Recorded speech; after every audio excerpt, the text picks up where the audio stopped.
What's up guys? Ito nga pala yung likod ng tindahan na ipapagawa natin. Ayan, kitang-kita nyo naman na hindi pa siya maayos. Ito nga pala yung loob niya. Ayan, may bintana. Bintana, dating bahay kasi to. Tapos yung pinto. Bintana naman. Tapos bintana.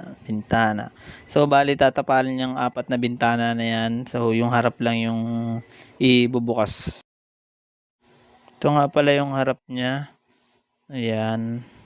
So, titignan natin kung ano magiging itsura niya pagkayari. At ito naman yung gilid. Yung dalawang pintana sa gilid kanina na pinakita ko. At ito na nga pala ang most satisfying video. Tuwan-tuwa nga pala ako pagka nakakita ako ng ganyan. Ewan ko kung ako lang. Ewan ko ba. Kayo rin sana.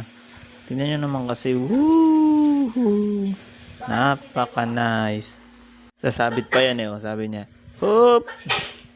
Hindi, ako na i-mute ko yung niyan at binagbo-voice over tayo.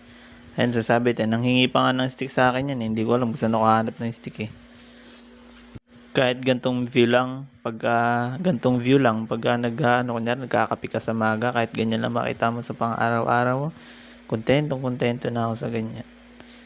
Okay, pwede na yan. Diretso. Hala. At ito nga pala ang pangalawa nilang binaba. So, bali 2 balik na nila yan. Inunan nila yung buhangin tapos yung semento.